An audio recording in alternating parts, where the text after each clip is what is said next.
Friends, आज हम बात करेंगे सुजलोन एनर्जी के बारे में। और जैसा कि आप लोग देख पाओ दोस्तों, आज के दिन सुजलोन एनर्जी में हमें गिरावट होते हुए दिखाई दे रही है। आज के दिन करीब करीब सुजलोन एनर्जी हमें 3.90% तक टूटता हुआ दिखाई दे रहा है।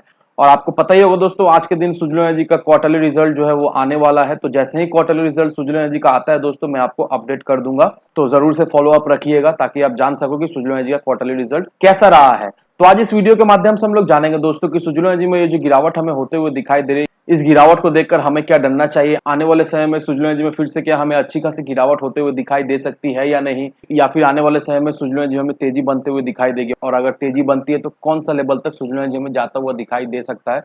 तो इन सारी चीजों को हम लोग जानेंगे इस वीडियो के माध्यम से। साथ से दोस्तों, बहुत ही important data as well as बहुत ही इंपॉर्टेंट अपडेट सामने निकल कर आई है सुजलोन एनर्जी को लेकर। तो इन सारी चीजों को मैं एक एक करके डिस्कस कर लूंगा इस वीडियो के माध्यम से। तो मेक श्योर दोस्तों, वीडियो को स्किप ना कर पूरा देखो ताकि आप चीजों को सही से समझ पाओ और अपनी खुद की इन्वेस्टमेंट डिसीजन ले पाओ। लेकिन दोस्तों, मेरी आपसे एक ही रिक्वेस्ट रहेगी कि चैनल को सब्सक्राइब और वीडियो को जरूर से लाइक कर देना ताकि आपको इस तरह की अपडेट्स रेगुलर बेसिस पर मिलती रहे। तो चलिए फ्रेंड्स, वीडियो को स्टार्ट करते हैं। तो सबसे पहले अगर इसके आज के कारोबार पर नजर डालें तो स्टॉक जो है ओपन हुआ ₹7.85 में, हाई बनाया इसने ₹7.95 का, लो बनाया इसने ₹7.35 का। और आप देख पाओ दोस्तों, ₹7.40 में इसने क्लोजिंग दिया। साथ ही साथ इंट्राडे में इसमें हमें 3.90% की एक गिरावट होते हुए दिखाई दे रही है। और अगर आप इसके प्रीवियस क्लोजिंग को देखोगे, प्रीवियस क्लोजिंग ₹7.70 का हुआ करता था, लेकिन आज के दिन प्रीवियस क्लोजिंग से भी नीचे सुजलोन एनर्जी में क्लोज होता हुआ दिखाई दे रहा है। तो आज ये जो गिरावट होते हुए दिखाई दे रही है, ये गिरावट क्या कोई कंसर्न की बात है या नहीं? इस गिरावट को देखकर हमें क्या सतर्क हो जाना चाहिए? आने वाले समय में क्या हमें और भी सुजलोन एनर्जी में गिरावट होते हुए दिखाई दे सकती है या नहीं? इस होपफुली दोस्तों इस वीडियो के माध्यम से आपको क्लियरिफिकेशन मिल जाएगा। लेकिन सबसे पहले दोस्तों, सुजलोन एनर्जी के शेयर होल्डिंग पैटर्न को देखेंगे।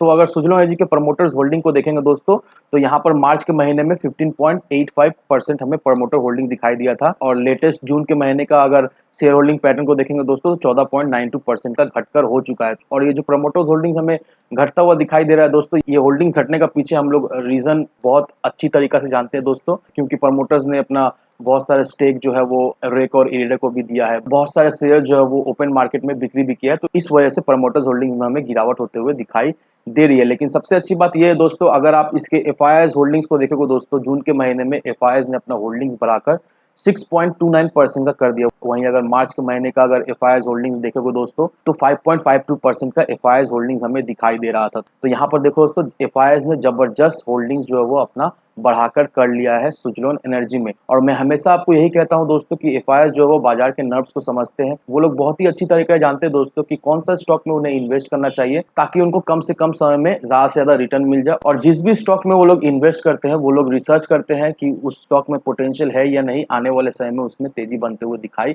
दे सकती है या नहीं। और सुजलोन एनर्जी का जो एफआईआईज होल्डिंग्स देखकर हम क्लियरली समझ पाए दोस्तों कि एफआईआईज का भरोसा सुजलोन एनर्जी में है। क्योंकि आप सभी को अच्छी तरीके से पता ही होगा दोस्तों, काफी महीने से एफआईआईज बाजार में सेलर्स होके बैठे हुए हैं। लेकिन इतना भयंकर बाजार में सेलिंग करने के बाद भी दोस्तों, एफआईआईज ने सुजलोन एनर्जी में अपना होल्डिंग जो है वो अच्छा खासा बढ़ा लिया है। वहीं अगर डीआईएस के होल्डिंग्स को देखेंगे दोस्तों, यहाँ पर डीआईएस का होल्डिंग्स में भी हमें एक अच्छा खासा ग्रोथ होता हुआ दिखाई दे रहा है।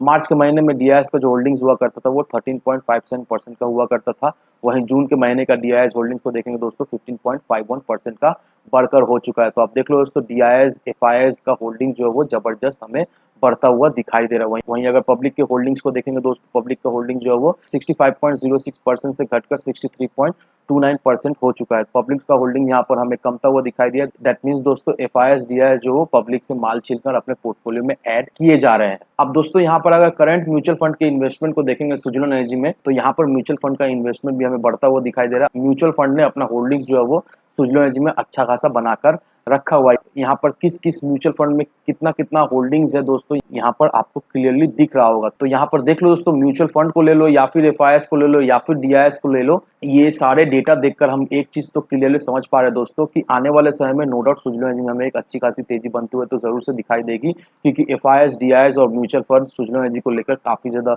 बुलिश है, सुजलोन एनर्जी को लेकर काफी ज्यादा पॉजिटिव है। अब सबसे अच्छी बात ये निकल कर आ रही है दोस्तों कि क्रिसिल का रिपोर्ट जो निकल कर आ रहा है फाइनेंशियल ईयर 23 का, उस रिपोर्ट में ये मेंशन किया हुआ है कि पावर का जो डिमांड है वो हमें 6% तक बढ़ता हुआ दिखाई दे रहा है second consecutive year, that means financial year 23 में। तो आप देख लो दोस्तों ईयर ऑन ईयर बेसिस से किस तरह से पावर डिमांड जो है वो हमें दिन पर दिन बढ़ता हुआ दिखाई दे रहा है। और हम लोग ये क्लियरली जानते हैं दोस्तों कि सरकार का जो विजन है कि जितना भी पावर डिमांड है वो आने वाले समय में पूरी तरीके से रिन्यूएबल एनर्जी से ही फुलफिल की जाए। और यहाँ पर ये आर्टिकल देखकर हम लोग क्लियरली समझ पा रहे हैं दोस्तों कि सरकार ने पूरी तरीके से ठान लिया है कि आने वाले समय में रिन्यूएबल एनर्जी ही जो है वो बेस रहने वाला है पावर डिमांड को फुलफिल करने के लिए। यहाँ पर देखो दोस्तों सरकार प्लान कर रही है एक अमेंडमेंट पास करने का पार्लियामेंट में, जिसका नाम होगा एनर्जी कंजर्वेशन एक्ट। और इस एक्ट के तहत दोस्तों जितने भी सरकारी बिल्डिंग्स हो गया या फिर ऑफिस हो गया या फिर प्राइवेट ऑफिस हो गया, इस सारे सेक्टर में जितने भी पावर नीड है, जितने भी पावर डिमांड है, वो सारे पावर नीड या फिर सारे पावर डिमांड को रिन्यूएबल एनर्जी से ही फुलफिल की जाएगी।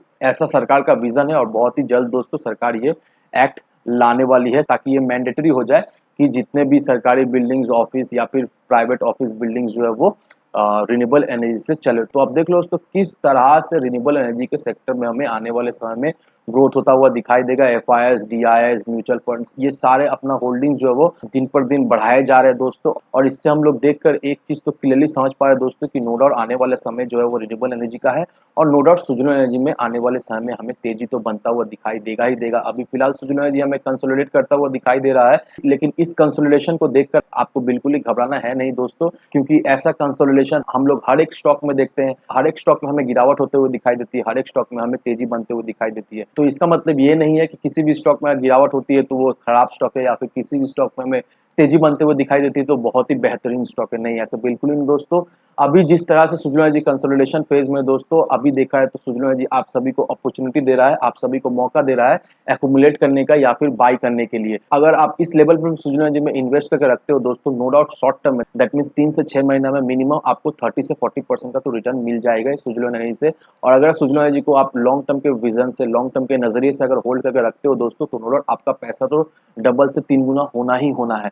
तो इन सारे फैक्टर को कंसीडर करो, उसके बाद ही अपना एक इन्वेस्टमेंट डिसीजन लो। लेकिन दोस्तों मेरी आपसे एक ही विनती रहेगी कि विदाउट एनी डिटेल रिसर्च के बिना कहीं पर भी इन्वेस्टमेंट ना करें।